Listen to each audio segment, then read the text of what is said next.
मैंने आपको कल कृषि का व्यवसायीकरण क्लास 11th का इकोनॉमिक्स का चैप्टर समझाया था, वो हाफ था, ये सेकंड पार्ट है उसका। मैं द्वारा आपको फिर कृषि का व्यवसायीकरण का मतलब बता रही हूँ। कृषि का व्यवसायीकरण का मतलब होता है जो किसान होते हैं वो बाज़ार में बेचने के उद्देश्य से खेती करना, इस प्रक्रिया को कृषि का व्यवसायीकरण कहते हैं।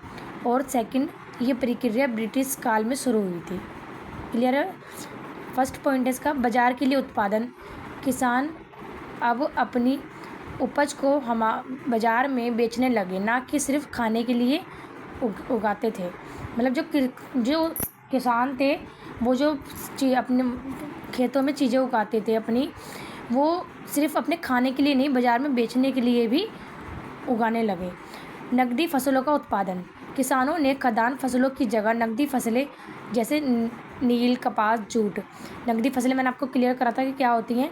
तो किसान ने खाद्यान्न की फसलों की जगह, जो हमारे खाने पीने की फसलें होती हैं, गेहूँ वगैरह होती है और भी खाने की चीज़ें होती हैं, उनसे रिप्लेस में जैसे कि नील, कपास, जूट, तंबाकू उगाने शुरू कर दी।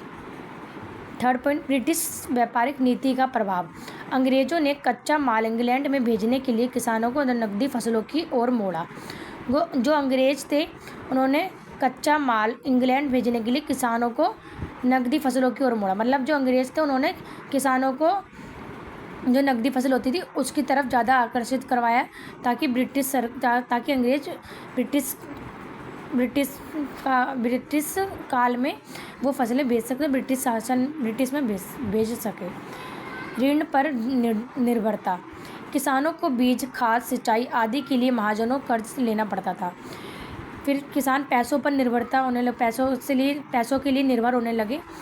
किसानों को बीज, खाद, सिंचाई, जो हमारी खेती के लिए चीज़ें यूज़ होती हैंगी, उसके लिए महाजनों के लिए कर्ज लेना पड़ता था, उनको कर्ज लेना पड़ता था। भूखमरी की स्थिति।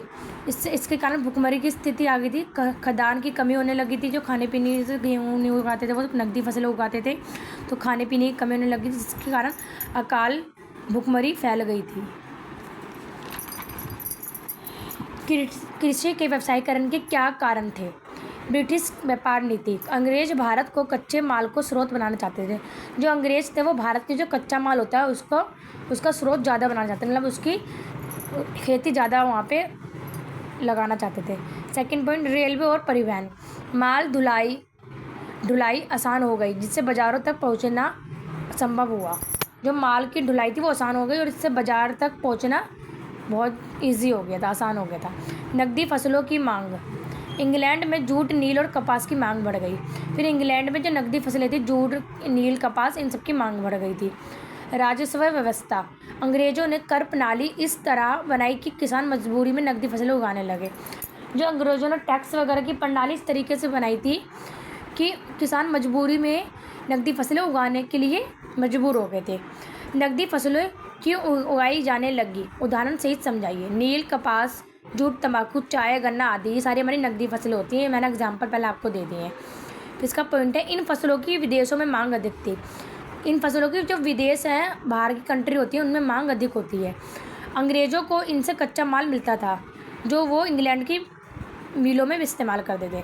अंग्रेज़ों को इससे कच्चा माल मिलता था, और जो इंग्लैंड की मिलें होती हैं, जो इंग्लैंड के उद्योग होते हैं, मशीनें वगैरह होती हैंगी, उद्योग होते हैं, फैक्ट्रियाँ होती हैं इंग्लैंड में, वहाँ पे कच्चा माल यूज़ होता था।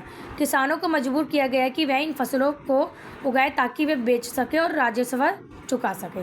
किसानों को मजबूर किया गया था ताकि वो नकदी फसलें उगाएं और उसको बेच सकें और उनका राजस्व, मतलब जो उनका कर होता है वो उनका चुका सके। Thank you so much guys. यहाँ पे चैप्टर हमारा कंप्लीट होता है एंड मैं आपको इस चैप्टर के MCQ क्वेश्चंस भी डालूँगी। अगर आपको चाहिए तो आप कमेंट में बता सकते हैं। और थोड़ी बहुत, अभी हमारा न्यू चैनल है, थोड़ी बहुत हमसे मिस्टेक हो रही हो तो प्लीज़ कोऑपरेट करिएगा। Thank you so much. आपको हमारी वीडियो पसंद आ रही है तो लाइक कीजिए, सब्सक्राइब कीजिए एंड शेयर कीजिए।